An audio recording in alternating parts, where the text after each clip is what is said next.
Que feriez-vous si chaque seconde de votre vie était une cible potentielle? Découvrez les coulisses des mesures de sécurité les plus extrêmes jamais mises en place pour protéger Donald Trump, l'homme le plus controversé et médiatisé au monde. Entre snipers, agents d'élite et protocoles secrets, plongez dans une réalité où chaque détail peut sauver une vie. Entre véhicules blindés, snipers postés dans l'ombre et agents des forces spéciales prêts à tout sacrifier, chaque déplacement devient une opération militaire. Discours derrière des plexiglas blindés d'une épaisseur de 8 cm. Comment protège-t-on l'homme le plus puissant du monde, constamment exposé au danger et à quel prix? Découvrez les rouages d'un dispositif aussi fascinant qu'inflexible. Le 13 juillet 2024 restera gravé dans les mémoires comme un jour sombre dans l'histoire de la campagne présidentielle américaine. Lors d'un rassemblement près de Butler, en Pennsylvanie, un tireur de 20 ans équipé d'un AR-15 a pris pour cible Donald Trump depuis le toit d'un bâtiment voisin. Bien que légèrement blessé à l'oreille, Trump a échappé de peu à la mort grâce à une intervention rapide des services secrets. Cependant, l'attaque a tragiquement coûté la vie à un spectateur et blessé 2 autres personnes, mettant en lumière des failles organisationnelles majeures. Les analyses post-incident ont révélé plusieurs erreurs graves, notamment le toit d'où provenait le tir n'avait pas été surveillé, malgré des alertes de la police locale.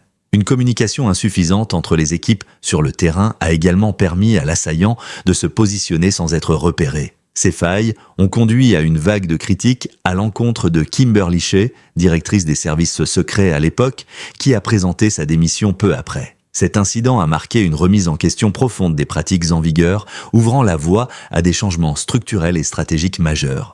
Pour protéger une personnalité aussi exposée que Donald Trump, les forces de sécurité s'appuient sur des technologies de pointe. Les snipers déployés lors de ses apparitions publiques utilisent des fusils de précision équipés de systèmes avancés tels que des capteurs thermiques permettant de cibler efficacement dans l'obscurité ou les environnements encombrés. Ces armes sont souvent associées à des algorithmes d'assistance au tir, garantissant une précision quasi parfaite, même dans des conditions de forte pression. En complément, des drones de surveillance survolent discrètement les lieux, dotés de caméras haute résolution et de capteurs infrarouges. Ils offrent une vue d'ensemble en temps réel et peuvent alerter instantanément les équipes au sol en cas de menace. Les véhicules blindés utilisés par Trump intègrent des systèmes de brouillage électronique pour neutraliser les explosifs télécommandés, des pneus renforcés capables de résister à des tirs et des dispositifs de communication satellite hautement sécurisés. Ces innovations, combinées à des scanners biométriques et des systèmes de reconnaissance faciale,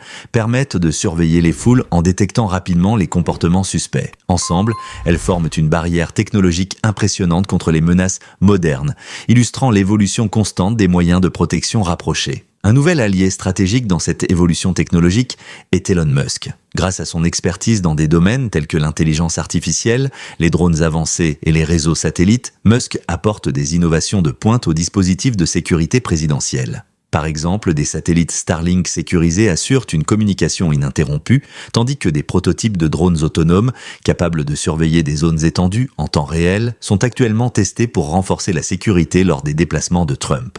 Les entraînements des gardes du corps, la protection rapprochée de figures publiques comme Donald Trump repose sur un entraînement rigoureux et intensif des agents impliqués. Une partie de ces agents est recrutée parmi les anciens membres des forces spéciales américaines, reconnus pour leur expertise en combat tactique et leur discipline exemplaire. Leur formation antérieure dans des environnements militaires hostiles, combinée aux exigences spécifiques de la protection présidentielle, les prépare à répondre à des menaces variées avec efficacité. Les services secrets, ainsi que les gardes du corps privés, tels que Keith Schiller, suivent des programmes d'entraînement parmi les plus exigeants au monde.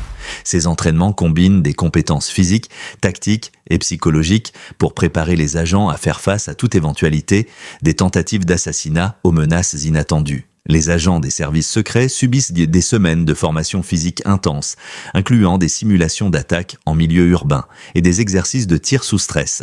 Leur capacité à réagir rapidement et efficacement dans des situations chaotiques est testée à maintes reprises. De plus, ces formations intègrent des compétences avancées en conduite défensive, en premier secours et en technique de désarmement. L'aspect psychologique de l'entraînement est tout aussi crucial. Les agents apprennent à rester calmes, sous pression, à lire les signaux de menaces potentielles dans une foule et à coordonner leurs actions avec d'autres équipes de sécurité. Les exercices en conditions réelles, où les agents doivent sécuriser des zones complexes tout en assurant la protection d'une personnalité, sont fréquents. Les gardes du corps privé comme Schiller bénéficient également de formations spécialisées. Bien que moins institutionnalisées, ces formations mettent l'accent sur la personnalisation des techniques de sécurité, la connaissance approfondie des habitudes de leurs clients et la capacité à anticiper les besoins spécifiques. Ces entraînements renforcent leur efficacité dans des environnements variés et imprévisibles. Les mesures de sécurité renforcées. À la suite de cette tentative,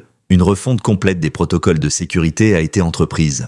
Les rassemblements de Trump se déroulent désormais dans des environnements qui ressemblent davantage à des forteresses qu'à des événements politiques traditionnels. Les scènes sont entourées de murs de verre pare-balles, offrant une protection maximale tout en permettant une visibilité suffisante pour le public. Des conteneurs de transport disposés stratégiquement servent à bloquer les lignes de tir potentielles, tandis que des équipes de snipers équipées des technologies les plus avancées surveillent en permanence les alentours. Les zones d'accès aux événements sont contrôlées par des dispositifs de détection ultramodernes, avec plusieurs points de contrôle équipés de scanners capables de détecter les armes dissimulées. Chaque aspect logistique de l'entrée au positionnement des spectateurs est conçu pour maximiser la sécurité tout en minimisant les désagréments pour le public. Ces ajustements ne se limitent pas au rassemblement public.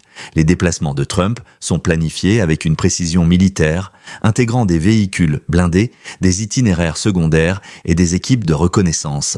Ces mesures drastiques, bien que coûteuses et complexes, visent à garantir une sécurité sans faille pour l'ancien président. Le rôle de Keith Schiller. Dans cet environnement hyper sécurisé, une figure continue de jouer un rôle central. Keith Schiller. Ancien officier de police de New York et vétéran de la marine américaine, Schiller est bien plus qu'un garde du corps pour Donald Trump. Depuis 1999, il agit en tant que confident, conseiller et protecteur, développant une relation de confiance inébranlable avec l'ancien président. Contrairement aux normes qui privilégient une approche institutionnelle, Trump a toujours insisté pour que Schiller reste à ses côtés, même lorsque les services secrets ont pris en charge sa sécurité. Cette situation a parfois créé des tensions entre Schiller et les agents fédéraux, ces derniers estimant que cette double structure pouvait nuire à la coordination des efforts de protection. Schiller est connu pour son approche directe et son pragmatisme. Il est souvent impliqué dans la planification des déplacements et les négociations avec les équipes officielles, jouant un rôle clé dans l'élaboration des stratégies de sécurité. Sa présence symbolise la priorité donnée par Trump à la loyauté et à la proximité personnelle, une philosophie qui se reflète dans sa manière de gérer les crises.